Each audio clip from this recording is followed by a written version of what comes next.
Dai Luoli mengatakan dengan marah, itu mengasyikkan saya bisa jadi telah mati. Walaupun ia telah menyudahi bergerak di hawa pantatnya masih bergetar serta kakinya bergetar tidak terkontrol ia masih terengah-engah. Simaklah bulumu, Huo Yuhao menunjuk padanya. Dai Luoli menunduk tanpa sadar, serta kaget memandang bulu putihnya jadi merah samar sehabis ia membebaskan jiwa bela dirinya. Terlebih lagi, ia tidak dalam kondisi histeris semacam dikala itu. Mengertikah kalian apa maksudnya ini? Elemen spiritual dalam jiwa bela diri kamu menyatu dengan jiwa bela diri asli kamu elemen macan putih. Kala bulu kamu sepenuhnya bercorak merah darah dikala kamu membebaskan jiwa bela diri kamu dalam kondisi apa juga itu berarti evolusi jiwa bela diri kamu sudah berakhir kala itu terjalin jiwa bela diri kamu wajib lebih kokoh dari macan putih pada biasanya serta keahlian jiwa ofensif apa juga wajib memiliki faktor spiritual. Sudut mulut Dai Luoli bergerak-gerak dikala ia mencermati uraian Huo Yuhao. Apakah kalian benar-benar kerabat kandungku? Pasti saja, kata Huo Yuhao sungguh-sungguh. Dai Luoli memaksakan diri buat tertawa serta mengatakan, bisakah kita tidak memakai tata cara semacam itu kala saya khawatir? Huo Yuhao terkekeh serta mengatakan, ini cuma hendak sukses bila kamu merasakan sensasi semacam itu. Bila tidak, gimana mutasi jiwa bela diri kamu bisa dipicu serta dilepaskan seluruhnya bila mutasi kamu begitu gampang dilepaskan? Kenapa kamu tidak sanggup melaksanakannya sepanjang 10 tahun terakhir? Kegembiraan yang intens merupakan metode terbaik buat memesatkan pelepasan tersebut. Tetapi aku telah sempat memakai tata cara ini lebih dahulu sehingga tidak hendak seefektif serta menginspirasi di lain waktu. Mari pergi. Ia mengaktifkan perlengkapan jiwa jenis terbangnya, serta Huo Yuhao bawa Dai Luoli ke hawa sekali lagi. Ia menempatkan mereka di ketinggian dekat 1000 m dikala mereka terbang ke barat. Huo Yuhao sudah memakai kekuatan spiritualnya buat mensurvei seluruh suatu sepanjang yang ia dapat di dekat mereka, serta belum menemukan perlengkapan jiwa pengawasan hawa ketinggian yang lain. Langit tidak terbatas. Walaupun ia dapat menjangkau zona yang lumayan luas dengan kekuatan spiritualnya, ia tidak bisa jadi dapat mencari di tiap inci langit. Pasti saja, Huo Yuhao memiliki rencananya. Perlengkapan jiwa pengawasan hawa ketinggian ini cuma hendak timbul di posisi yang mempunyai kepentingan strategis yang besar.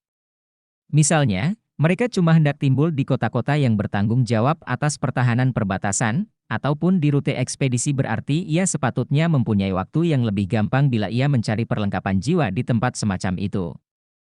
Itu seluruh merupakan perlengkapan jiwa kelas 8. Perlengkapan jiwa semacam itu hendak sangat bermanfaat di masa depan. Tetapi Huo Yuhao wajib memandang bagian depan barat saat sebelum melaksanakan seluruh itu. Ia wajib memandang apa yang terdapat dalam benak Kekaisaran Matahari Bulan, sebab mereka telah lama tidak melancarkan invasi lagi. Huo Yuhao terbang ke arah barat, serta dengan kilat menempuh jarak 200 km tetapi dia mulai melambat sehabis dekat 150 km. Mengesankan. Kekaisaran Matahari Bulan benar-benar sudah menginvestasikan segalanya buat ini. Terdapat perlengkapan jiwa pengawasan hawa di mana-mana. Mereka menutupi tiap sudut semacam karpet. Tidak terdapat titik buta sama sekali. Huo Yuhao menyudahi di hawa serta tidak mengagumi panorama alam itu. Penglihatan Dai Luoli tidak begitu bagus, tetapi ia menemukan sokongan dari deteksi spiritual Huo Yuhao. Ia dapat memandang banyak sekali perlengkapan jiwa pengintai hawa di dunia spiritual 3 ukuran deteksi spiritual Huo Yuhao. Dalam jangkauan itu, terdapat lebih dari 50 perlengkapan jiwa semacam itu, serta apalagi lebih jauh lagi dari letaknya. Kakak laki-laki, apakah menurutmu kalian dapat menyembunyikan kami dari hal-hal itu? Dai Luoli bertanya dengan gugup. Sehabis terbang sepanjang sebagian waktu, emosinya sudah mereda sebab rasa takutnya saat ini ia ketahui kalau Huo Yuhao melaksanakan segalanya demi kebaikannya sendiri. Serta sehabis mutasi jiwa bela dirinya dipercepat dengan episode itu, ia jelas merasakan kalau kekuatan jiwanya sudah bertambah lebih jauh, serta ia hendak menembus peringkat 40. Huo Yuhao mengatakan aku tidak dapat menyembunyikan kita dari tiap jenis yang mereka miliki di luar situ namun zona dampak deteksi spiritual aku lumayan besar. Kita cuma butuh menjauhi tipe-tipe tertentu. Terdapat sebagian perlengkapan jiwa pengintai hawa di antara alat-alat di langit yang secara spesial dimaksudkan buat menemukan kekuatan spiritual. Tetapi pendeteksi kekuatan spiritual ini mempunyai jangkauan yang relatif lebih kecil, serta tingkatan kekuatan spiritual yang bisa mereka deteksi pada kesimpulannya terbatas. Huo Yuhao menyembunyikan kekuatan spiritualnya dengan sangat baik, Serta ia tidak khawatir perlengkapan jiwa ini menciptakannya, tetapi ia hendak ketahuan bila ia memakai imitasi serta merambah zona dampak pendeteksi kekuatan spiritual tersebut. Itu merupakan perlengkapan jiwa yang wajib dihindari Huo Yuhao. Mereka berjalan maju lama-lama. Huo Yuhao terus-menerus menjauhi perlengkapan jiwa pengintai hawa yang bisa menemukan mereka dikala mereka secara bertahap mendekati pegunungan Mingdou. Huo Yuhao kagum dalam diam dikala ia terbang. Style bertarung Kekaisaran Matahari Bulan jauh lebih maju daripada 3 kerajaan asli di daratan Douluo. Kekaisaran Matahari Bulan menekankan pengawasan hawa serta hendak memakai legiun insinyur jiwa buat mengawali serbuan kilat. Insinyur jiwa ini melaksanakan serbuan serta serbuan pemenggalan kepala yang akurat serta pas. Tidak hanya kenyataan kalau standar industri Kekaisaran Matahari Bulan jauh lebih unggul daripada standar 3 kerajaan asli di daratan Douluo, pemenang dalam perang ini benar-benar susah diprediksi. Huo Yuhao wajib membuat evaluasi serta menjauhi perlengkapan pengawasan jiwa terus-menerus, jadi ia terbang dengan kecepatan yang jauh lebih lelet dari umumnya. Perlu waktu 15 menit saat sebelum ia kesimpulannya sukses melewati tempat perlengkapan jiwa pengintai hawa itu menggapai pegunungan Mingdou mulai nampak jauh di cakrawala di dasar langit malam. Huo Yuhao tidak terbang sangat dekat. Kebalikannya ia menyudahi kala mereka terletak dekat 10 km dari pegunungan Mingdou, serta membuka mata takdir di dahinya. Eye of Destiny bercorak emas mawar terbuka, serta Dailuoli diliputi keheranan sekali lagi. Ia merasa seakan rohnya hendak tersedot keluar dari dirinya dikala ia memandang mata vertikal yang aneh itu. Untungnya, elemen spiritual jiwa bela dirinya sudah terbangun, serta ia mempunyai landasan tertentu dalam kekuatan spiritual. Ia buru-buru alihkan pemikirannya kala Huo Yuhao mengingatkannya. Dampak gabungan dari mata takdir Huo Yuhao serta tengkorak takdirnya membolehkan ia menggapai jarak maksimum 10 km dengan deteksi spiritualnya dalam satu arah. Pasti saja, melaksanakan perihal itu hendak menghabiskan banyak kekuatan spiritual. Kekuatan spiritual Huo Yuhao memegang pegunungan barat di kejauhan, serta ia secara bertahap mulai menyapu zona tersebut secara horizontal. Sehabis itu, ia mengamati pangkalan gunung barat. Tempat kamp tentara Kekaisaran Bintang Luo awal mulanya terletak. Ekspresi Huo Yuhao berangsur-angsur jadi sangat sungguh-sungguh serta sungguh-sungguh. Dailuoli tidak menghasilkan satu suara juga ia apalagi tidak berani menarik nafas dalam-dalam. Terdapat perlengkapan jiwa pengintai hawa di seluruh tempat, serta satu kesalahan bisa jadi dapat menguak lokasinya. Ia sangat pintar jadi ia tidak mengucapkan sepatah kata juga semenjak mereka merambah daerah ini. Ia membiarkan Huo Yuhao memimpinnya, serta yang ia jalani cumalah mengamati serta mengamati sekelilingnya. Huo Yuhao terus mengawasi sepanjang lebih dari 10 menit. Ia tidak berkata apa juga sehabis berakhir namun berputar serta dengan hati-hati terbang kembali ke arah mereka tiba. Dailuoli menyadari kalau ekspresi kakak laki-lakinya sangat gelap warnanya. Huo Yuhao sudah menyadari suatu yang berarti namun walaupun ia takut serta takut ia tidak dapat membuka mulut buat bertanya. Ia cuma dapat menunggu dengan tenang hingga mereka terbang keluar dari daerah ini. Mereka terbang lebih kilat dalam ekspedisi kembali sebab mereka mempunyai pengalaman lebih dahulu. Huo Yuhao tidak berupaya menghancurkan perlengkapan jiwa pengintai hawa kala mereka meninggalkan daerah yang terletak di dasar pengawasan ketat. Kebalikannya ia buru-buru memesatkan serta terbang mengarah Imperial Radiant City. Luoli. Ya. Dailuoli buru-buru mengakuinya kala ia mendengar Huo Yuhao memanggil namanya. Huo Yuhao merendahkan suaranya serta mengatakan, aku takut kamu tidak bisa terus menyembunyikan bukti diri kamu. Kalian hendak mencari ayahmu lekas sehabis kalian kembali, serta saya hendak membawamu serta terbang ke kota itu. Kamu hendak menciptakan seorang buat mengatakan bukti diri kamu serta berikan ketahui ia data berarti Kekaisaran Matahari Bulan memainkan skema besar serta mematikan kali ini. Seluruh orang sudah ditipu. Dailuoli merasakan bulu halus di lehernya berdiri kala ia mendengar kata-katanya. Apa yang kalian bicarakan, kakak? Skema apa itu? Huo Yuhao merendahkan suaranya serta mengatakan, Kekaisaran Matahari Bulan sama sekali tidak berencana melanda kerajaan Bintang Luo. Kami bukan sasaran mereka. Tunggu sebentar. Dailuoli sedikit bimbang dikala ia mengatakan kenapa mereka tidak mau melanda Kekaisaran Bintang Luo. Mereka sudah memakai perlengkapan jiwa kelas 9 serta dengan paksa membuka jalur serta mereka pula sudah menghancurkan tentara lapangan barat laut kita. Huo Yuhao menarik nafas dalam-dalam, serta seutas ketakutan timbul di dasar matanya. Ia cuma merasakan betapa menakutkannya Kekaisaran Matahari Bulan kala perang benar-benar rusak. Tidak heran mereka wajib menutup pengawasan Kekaisaran Bintang Luo dengan begitu ketat serta ketat.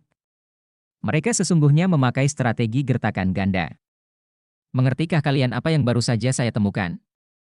Izinkan aku berikan ketahui kamu Kekaisaran Matahari Bulan mengambil alih kamp tentara lapangan barat laut. Namun tidak terdapat satu juga prajurit dari Kekaisaran Matahari Bulan di tempat itu, ataupun di mana juga di sekitarnya. Cuma terdapat banyak perlengkapan jiwa pertahanan yang dipasang di pegunungan Mingdou, serta mereka sudah membangun pegunungan Mingdou jadi suatu semacam benteng. Aku masih tidak paham, Dailuoli bergumam sedikit dengan putus asa. Huo Yuhao merendahkan suaranya serta mengatakan, itu berarti Kekaisaran Matahari Bulan tidak sempat mempunyai hasrat buat melanda kita. Mereka mengerahkan pasukan besar mereka buat melancarkan serbuan habis-habisan saat sebelum ini, tetapi seluruhnya cumalah ilusi, serta mereka melaksanakan itu supaya mereka dapat menipu kita dengan berpikir kalau mereka lagi melancarkan invasi besar-besaran terhadap kita.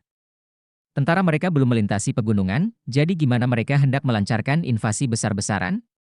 Mereka yang mengawali perang ini merupakan legiun insinyur jiwa yang sangat mobile, serta barisan balik mereka merambah pegunungan Mingdou sehabis mereka serta menempatkan beberapa besar perlengkapan jiwa pertahanan di pihak kita buat membentuk front pertahanan dan front pengawasan hawa.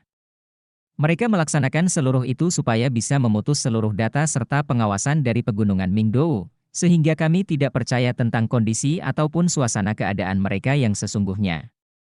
Dailuoli bertanya, apa khasiat aksi ini untuk mereka? Ekspresi Huo Yuhao sangat suram serta tegas. Aksi mereka berguna untuk mereka sebab mereka sukses menyembunyikan tujuan sesungguhnya dalam perang ini. Mereka tidak sempat bermaksud melanda Kekaisaran Bintang Luo dengan kekuatan penuh. Sial, saya sepatutnya memikirkan perihal ini semenjak lama. Bila aku yang melancarkan invasi, serta bila aku benar-benar mau melanda Kekaisaran Bintang Luo, aku tentu hendak melaksanakan seluruhnya sekalian. Gimana saya dapat menyudahi di tengah semacam itu? Aku hendak berupaya sekuat tenaga buat menghancurkan perimeter pertahanan kedua Kekaisaran Bintang Luo, serta aku hendak menghancurkan lumbung dan seluruh peralatan serta gudang militer, ataupun aku hendak menjarah serta menjarah kota-kota.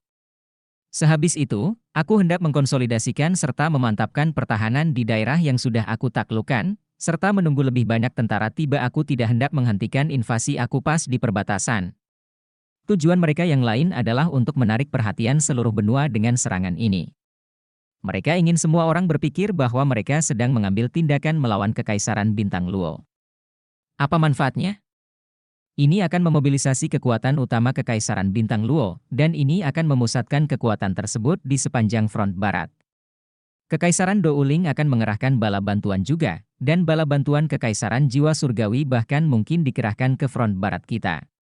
Setelah semuanya dikatakan dan dilakukan, niat sebenarnya mereka akan terungkap. Jika tebakanku benar, target sebenarnya bukanlah Kekaisaran Bintang Luo, tapi Kekaisaran Jiwa Surgawi. Huo Yuhao tegas ketika mengucapkan kalimat terakhirnya, tetapi ada banyak rasa sakit dan penderitaan di antara semua resolusi itu. Dailuoli akhirnya mengerti, dan dia menarik napas dingin sambil berkata, "Kakak, tebakanmu terlalu menakutkan. Namun, bukankah Kekaisaran Matahari Bulan membayar harga yang sangat mahal untuk ini? Mereka telah mengerahkan beberapa legiun insinyur jiwa elit, dan mereka telah mengeluarkan beberapa alat jiwa kelas 9. Mengapa mereka berbalik dan menyerang Kekaisaran Jiwa Surgawi ketika mereka sudah membuat terobosan di sini?" Huo Yuhao merendahkan suaranya dan berkata, perang telah dimulai, dan situasinya dapat berubah kapan saja. Kekaisaran Matahari Bulan memiliki alasan tersendiri atas pilihan ini. Pertama, Kerajaan Bintang Luo memiliki sejarah terpanjang di antara tiga kerajaan asli, kami telah ada selama 10.000 tahun. Saat itu, Kekaisaran Jiwa Surgawi dan Kekaisaran Douling masih satu, dan mereka disebut Kekaisaran Surga Dou. Kekuatan nasional Kerajaan Dou Empire sebanding dengan kita saat itu. Sampai sekarang, meskipun kekuatan Kekaisaran Bintang Luo tidak bisa dikatakan lebih kuat dari gabungan Kekaisaran Jiwa Surgawi dan Kekaisaran Douling, kami masih jauh lebih kuat daripada keduanya, dan fondasi kami sangat dalam dan padat. Alat jiwa kelas 9 menakutkan, dan mereka secara paksa melubangi pertahanan kita. Namun, tentara lapangan barat laut dan tentara lapangan barat masih ada, walaupun kita mengalami kerugian besar, namun kerugian kita tidak bisa dianggap fatal. Ketika perang habis-habisan meletus, Kekaisaran Matahari Bulan tidak mungkin menggunakan peluru meriam jiwa stasioner kelas 9 setiap hari, bukan? Jumlah barang-barang tersebut terbatas, dan sekali penggunaan berarti berkurangnya jumlah barang yang ada di toko mereka. Mereka dimaksudkan untuk digunakan sebagai keberadaan strategis. Sedangkan Kekaisaran Bintang Luo pasti akan menerima dukungan penuh dari Kekaisaran Jiwa Surgawi dan Kekaisaran Douling. Dalam hal ini, sulit untuk mengatakan siapa yang akan muncul sebagai pemenang terakhir. Fondasi Kekaisaran Bintang Luo jelas merupakan yang terkuat dan terdalam dalam hal kekuatan nasional. Sebaliknya, kekuatan nasional Kerajaan Jiwa Surgawi jauh lebih rendah daripada kita. Terlebih lagi, kalau dilihat dari perbatasan Kekaisaran Matahari Bulan, perbatasan Kekaisaran Jiwa Surgawi yang terhubung dengan Kekaisaran Matahari Bulan kira-kira sama panjangnya dengan perbatasan kita dengan Kekaisaran Matahari Bulan. Jika kamu harus memilih, siapa yang akan kamu pilih untuk diserang? Penyesatan ini benar-benar licik, dan harus saya akui ini cukup spektakuler. Pertama, mereka menyerbu perbatasan kita, dan mereka membuka celah sehingga pasukan mereka dapat didatangkan dari Kekaisaran Matahari Bulan kapan saja. Setelah itu, mereka merebut pegunungan Mingdou. Pegunungan di tangan kita memiliki arti yang berbeda dibandingkan saat pegunungan berada di tangan mereka. Kekaisaran Matahari Bulan terkenal dengan alat jiwa mereka, dan selain topografi pegunungan Mingdou yang fantastis, Kekaisaran Matahari Bulan memiliki keunggulan absolut dengan alat jiwa pengawasan mereka. Bahkan jika kita memiliki dua pasukan lapangan lagi di pihak kita mungkin tidak dapat menghancurkan pertahanan mereka di pegunungan. Mereka hanya perlu meninggalkan beberapa tentara elit untuk bekerja sama dengan insinyur jiwa mereka untuk mempertahankan celah yang mereka buat di pegunungan Mingdou, dan itu sudah cukup. Dengan adanya celah ini, Kekaisaran Bintang Luo tidak akan berani mengerahkan terlalu banyak tentara untuk memperkuat Kekaisaran Jiwa Surgawi, karena kita tidak tahu kapan Kekaisaran Matahari Bulan akan menyerang kita. Di masa depan, jika Kekaisaran Matahari Bulan mencapai kemenangan konklusif di medan perang melawan Kekaisaran Jiwa Surgawi, mereka masih dapat menyerang kita melalui celah di pegunungan Mingdou jika dan kapanpun mereka mau. Pertama, mereka memperoleh keunggulan absolut dan menahan kita, lalu mereka mengarahkan kekuatan mereka melawan Kerajaan Jiwa Surgawi. Serangkaian taktik ini telah direncanakan dengan cerdik, dan kita tidak tahu apa-apa karena mereka telah menghalangi semua upaya pengintaian dan pengawasan kita. Tak seorang pun akan berpikir bahwa mereka mengubah target ketika mereka sudah memperoleh keunggulan absolut. Oleh karena itu, Anda harus melaporkan semua ini kepada Adipati Macan Putih secepat mungkin, sehingga dia dapat menyampaikan berita tersebut kepada Kerajaan Jiwa Surgawi, sehingga Kerajaan Jiwa Surgawi dapat berhati-hati. Kekaisaran Matahari Bulan sedang menunggu semua bala bantuan kita terkonsentrasi di sini. Ketika itu terjadi, mereka akan melancarkan invasi lain terhadap Kekaisaran Jiwa Surgawi, dan bala bantuan kita tidak akan dapat menjangkau mereka tepat waktu. Punggung Dailuoli basah oleh keringat saat dia mendengarkan analisis Huo Yuhao. Tidak dalam mimpi terliarnya dia mengharapkan situasi seperti ini. Jika semuanya seperti prediksi Huo Yuhao, Kerajaan Jiwa Surgawi benar-benar dalam bahaya. Saudaraku, apakah ada kemungkinan tebakanmu salah? Mungkin Kekaisaran Matahari Bulan tidak memikirkan hal itu sama sekali, dan mereka belum mempertimbangkan untuk memulai perang habis-habisan sama sekali. Kekanak-kanakan. Huo Yuhao mendengus dingin dan berkata, jangan membantah dan menyangkal situasi ini hanya karena tidak menguntungkan. Apakah Anda mencoba menjadi pengecut?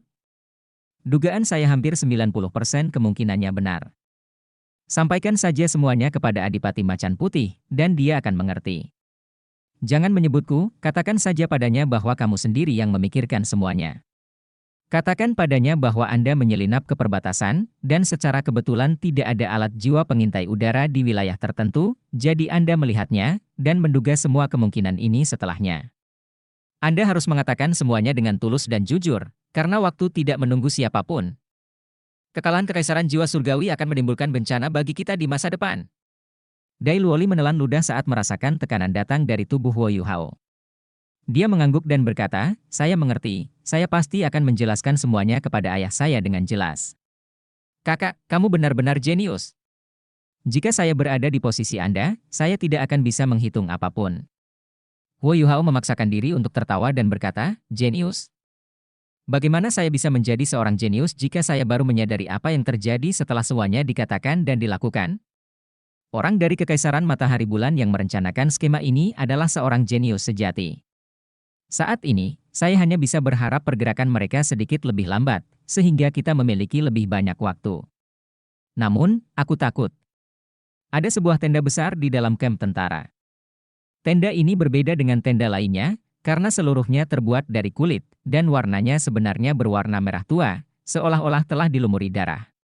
Lampu dan lentera menerangi keseluruhan tenda besar ini. Tentara keluar masuk terus-menerus, dan meskipun sudah larut malam, semua orang masih terlihat sangat sibuk. Alat jiwa pengawasan udara super tinggi telah hilang, terdengar suara yang diwarnai keheranan di dalam tenda ini. Ya, Marsekal, utusan itu berbicara dengan hormat sambil berlutut dengan satu kaki. Ada sosok cantik dan anggun berdiri di dalam tenda komandan. Dia mengenakan baju besi merah, yang dengan sempurna menonjolkan tubuhnya yang elegan. Dia mengenakan jubah emas mawar di belakangnya, dan gambaran kepahlawanan dan keberanian. Gambar burung phoenix berwarna merah menyala dilukis di dadanya, sayapnya terentang seolah hendak terbang ke langit. Kulitnya sangat putih dan lembut, dan sepertinya terbentuk dari kristal air yang membeku, dan air akan keluar jika seseorang mencubit kulitnya dengan lembut. Wajahnya cantik, tapi dia tampak sedikit kuyu, dan alisnya terkatup rapat saat ekspresi kontemplatif muncul di wajahnya. Huo Yuhao akan terkejut jika dia melihatnya, karena orang ini, yang dipanggil oleh utusan itu sebagai Marshal, adalah permaisuri kekaisaran matahari bulan saat ini, dan juga seseorang yang sangat dikenal oleh Huo Yuhao. Juzi. Juzi berdiri dan mulai melangkah ke dalam tendanya. Setelah beberapa saat, dia berhenti dan merendahkan suaranya saat dia berkata, "Segera sampaikan perintah saya, dan secepat mungkin tingkatkan penguncian pengawasan kami terhadap Kekaisaran Bintang Luo di perbatasan barat mereka. Jangan biarkan seekor lalat pun datang. Kita harus memutuskan semua metode pengawasan yang mereka miliki." Ya. Utusan itu membungkuk, lalu segera berbalik dan pergi. Ada beberapa petugas jangkung berdiri di kedua sisi tenda. Mereka semua tampak kagum dan hormat di wajah mereka saat mereka menyaksikan Juzi. Kaisar Kekaisaran Matahari Bulan, Su Tianran, telah menunjuk Juzi sebagai panglima tertinggi ketiga pasukan mereka.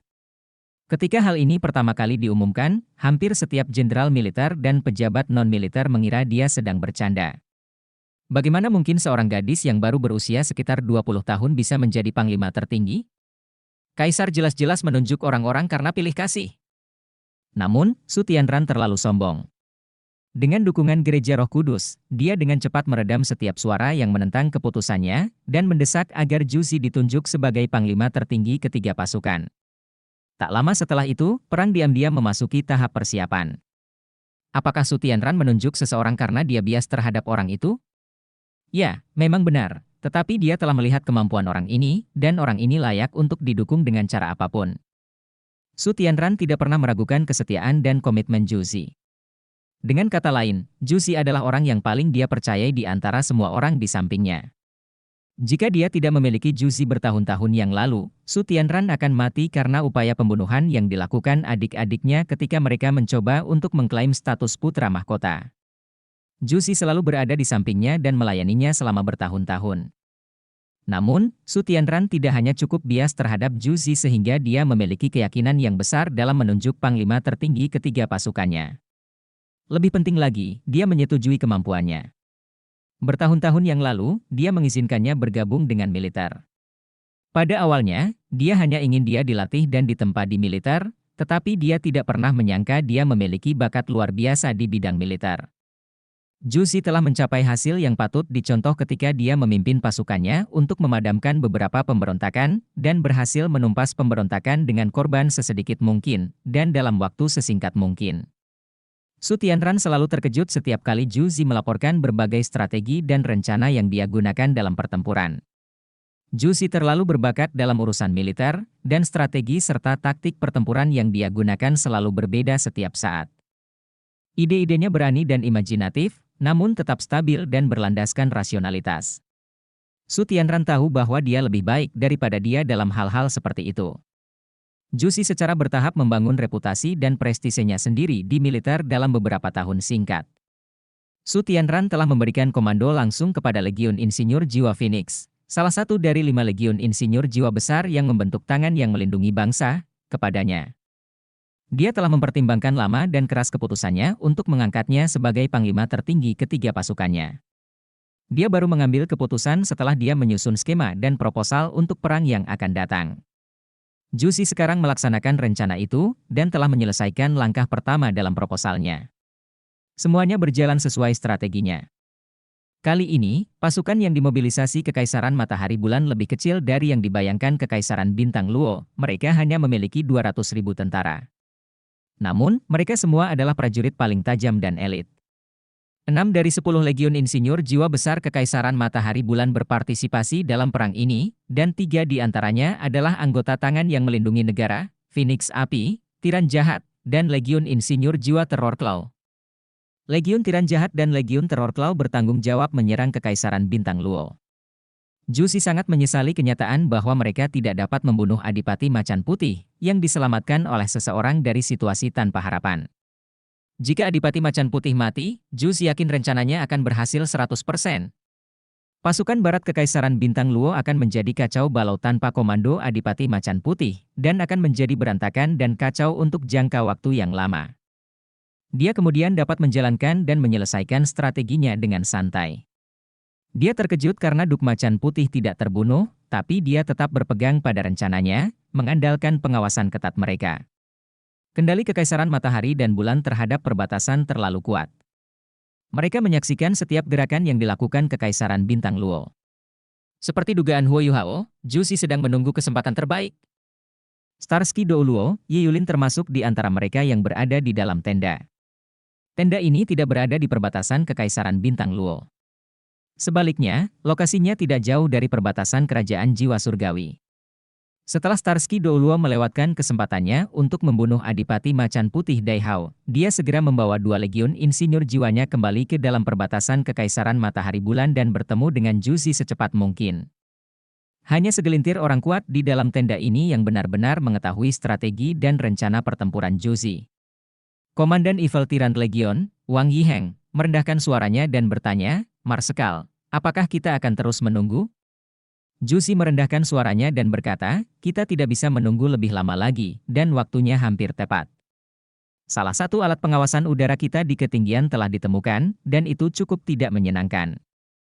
Saya khawatir masalah akan timbul jika kita terus menunggu." Bala bantuan Kekaisaran Douling untuk Kekaisaran Bintang Luo sudah siap di sana, dan rencana kami mulai terbentuk. Kita tidak perlu mencari kesempurnaan, agar kita bisa mengambil tindakan di pihak kita.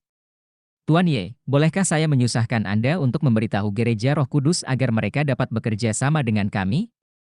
Kami akan bergerak saat fajar besok. Jenderal, kembali dan bersiaplah. Kita harus melakukan semuanya dalam satu tarikan napas kali ini. Kita harus menerobos sampai ke kota surga Dou. Ya. Para jenderal dan orang-orang kuat ini pada awalnya tidak yakin dengan Jusi, tetapi mereka telah melakukan segalanya sesuai dengan rencananya, dengan mudah menghancurkan pertahanan perbatasan Kekaisaran Bintang Luo, dan hampir membunuh Adipati Macan Putih. Mereka kini mulai yakin, terutama dengan gaya Jusi yang membingungkan dalam mengerahkan dan memobilisasi tentaranya. Seringkali para jenderal ini masih kebingungan, padahal tujuan strategi pertempurannya sudah tercapai. Intel yang mereka terima dari garis depan memastikan bahwa Kekaisaran Bintang Luo sedang ditarik sesuai keinginan mereka, dan bahkan Adipati Macan Putih, yang merupakan marshal terkemuka di seluruh benua, tidak mengetahui rencana mereka. Jusi sangat menekankan pengawasan. Kali ini, dia telah mengerahkan hampir semua alat pengintai jiwa di Kekaisaran, dan bahkan memobilisasi alat jiwa pengawasan udara yang digunakan kota-kota Kekaisaran untuk pertahanan. Alasannya sederhana, jika mereka menggunakan alat pengintai jiwa ini di perbatasan, mengapa kota mereka membutuhkan alat pengintai jiwa untuk pertahanan, selama perbatasan mereka tidak ditembus?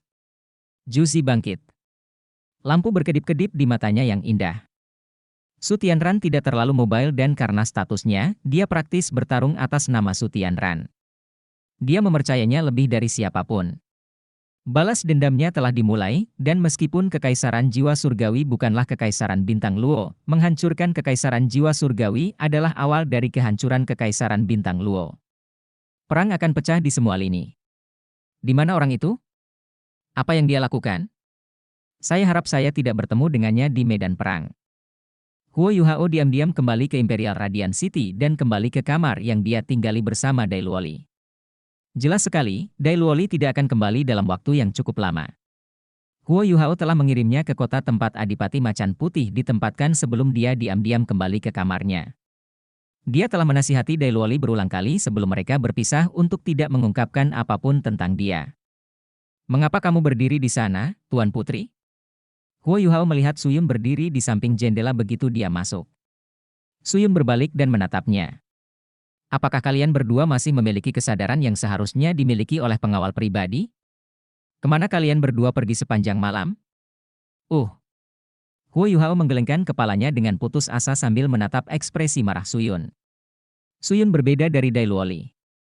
Dia adalah bagian dari keluarga kerajaan Kekaisaran Bintang Luo, dan dia tidak tahu tentang hal-hal yang diketahui Dai Luoli. Dai Luoli telah menghilang. Saya baru saja mencarinya di kota, tetapi saya tidak menemukannya bahkan setelah lama mencari. Aku baru saja akan menemukanmu dan menanyakan kemana dia pergi. Dia menghilang. Suyun tertegun sejenak saat mendengar kata-kata Huo Yuhao. Kapan dia menghilang? Huo Yuhao menjawab, dia menghilang tidak lama setelah makan malam. Aku tidak tahu kemana dia menghilang. Dia tidak mengatakan apa-apa saat dia pergi dalam kegelapan malam, dan dia belum kembali lagi sejak saat itu. Suyun mengerutkan keningnya dan berkata, gerbang kota telah ditutup.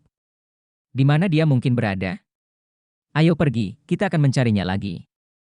Dia berbalik dan berjalan keluar saat dia berbicara, dan Huo Yuhao hanya bisa mengikutinya. Mereka mencari di kota selama beberapa waktu, tapi bagaimana mereka bisa menemukan jejak Dai Luoli? Akhirnya, peluit yang menandakan pertemuan darurat terdengar. Matahari akan mengintip dari balik cakrawala, dan Suyun segera menggigil kedinginan saat mendengar peluit ini. Dia berseru, apakah musuh ada di sini? Huo Yuhao merendahkan suaranya dan berkata, tenang, jangan khawatir. Ayo kumpulkan orang-orang kita dulu dan tunggu perintahnya. Baiklah.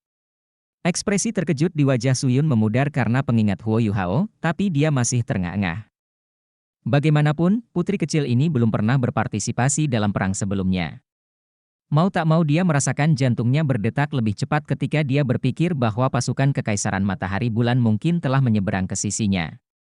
Setiap prajurit yang ditempatkan di kota dengan cepat berkumpul, dan setiap perwira yang berpangkat komandan batalion atau lebih tinggi dipanggil untuk menghadiri konferensi. Huo Yuhao mengikuti Suyun ke markas militer. Suyun masuk untuk rapat, dan dia menunggu di luar. Dia bahkan tidak memerlukan deteksi spiritual untuk menguping pertemuan ini agar dia bisa membayangkan bahwa pertemuan darurat ini tidak ada hubungannya dengan invasi Kekaisaran Matahari Bulan ke mereka. Kekaisaran Matahari Bulan bahkan tidak memiliki tentara di perbatasan Kekaisaran Bintang Luo, jadi bagaimana mereka bisa melancarkan invasi? Pertemuan ini mungkin terjadi karena berita bahwa dia telah menginstruksikan Dai Luoli untuk diteruskan kepada Adipati Macan Putih mulai berlaku. Suyun keluar setelah beberapa saat, dan ekspresinya jelas jauh lebih santai dari sebelumnya. Kami tidak diserang, katanya lembut kepada Huo Yuhao. Oh, lalu pertemuannya tentang apa? Huo Yuhao bertanya dengan patuh. Suyun sangat bersemangat. Duk Macan Putih telah membuat rencana, kami sedang mempersiapkan serangan balik di pegunungan Mingdou, dan kami akan menyerang secepat mungkin. Kali ini pasukan cadangan kami juga akan berpartisipasi, dan kami akan bertanggung jawab memberikan dukungan. Para rekrutan akan berada di belakang, jadi tidak ada bahaya yang menimpa mereka, dan kami akan memperlakukan ini sebagai latihan. Tapi bagaimanapun juga, para rekrutan tetap pergi ke medan perang yang sebenarnya. Ayo cepat kembali. Mereka melakukan serangan balik di pegunungan Mingdou.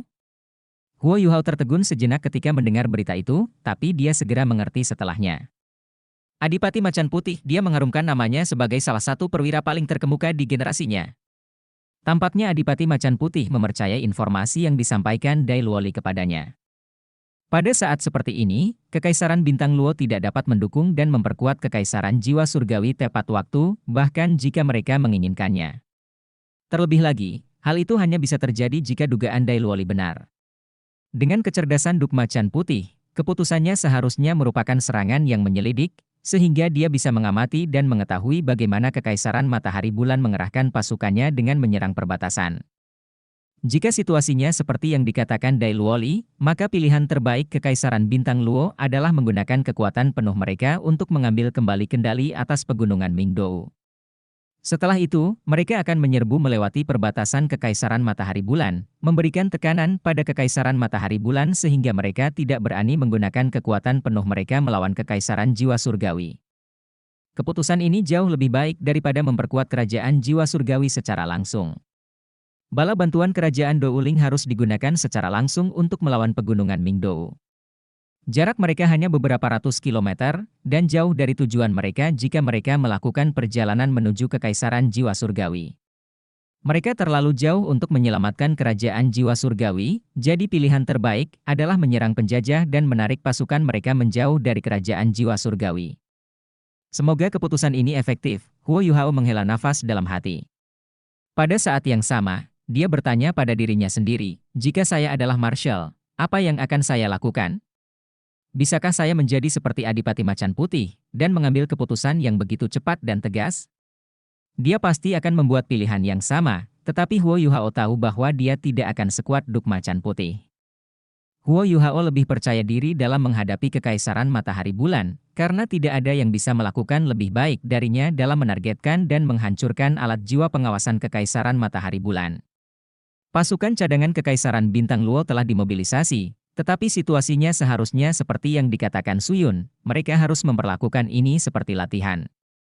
Duk Macan Putih mungkin sedang memimpin pasukan paling elitnya ke medan perang dalam situasi seperti ini, tapi dia masih tidak lupa melatih prajuritnya. Paling tidak, dia bermaksud mendesaknya perang ini untuk melemahkan prajuritnya sehingga dia bisa mengendalikan seluruh situasi dengan lebih baik. 4 gerbang Imperial Radiant City dengan cepat terbuka lebar. Pasukan akan jauh lebih cepat jika mereka keluar dari keempat gerbang secara bersamaan, sementara barisan dan kemajuan mereka akan terhuyung-huyung jika mereka semua harus keluar melalui gerbang yang sama. Huo Yuhao dan rekrutan lainnya berada paling jauh dari medan perang, jadi mereka secara alami ditempatkan di belakang orang lain. Komandan Batalion. Huo Yuhao mengikuti Suyun keluar kota, dan memanggilnya dari samping kuda yang ditungganginya. Ya. Suyun meliriknya. Suyun selalu memiliki keraguan terhadap Huo Yuhao, tetapi karena dia memiliki keyakinan mutlak pada Dai Luoli, selain fakta bahwa Huo Yuhao mungkin berasal dari istana Adipati Macan Putih, dia memaksakan dirinya untuk menerimanya. Selain itu, Huo Yuhao telah memberikan pengingatnya pada saat-saat penting dalam beberapa kesempatan.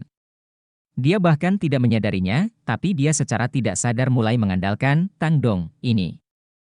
Saya ingin melihat situasi di depan, dan kemudian saya akan menyampaikan berita langsung untuk Anda. Bagaimana dengan itu? Huo Yuhao berbisik. Kamu ingin pergi ke garis depan? Seru Suyun pelan. Huo Yuhao sedikit memiringkan kepalanya. Suyun ragu-ragu. Itu terlalu berbahaya, bukan?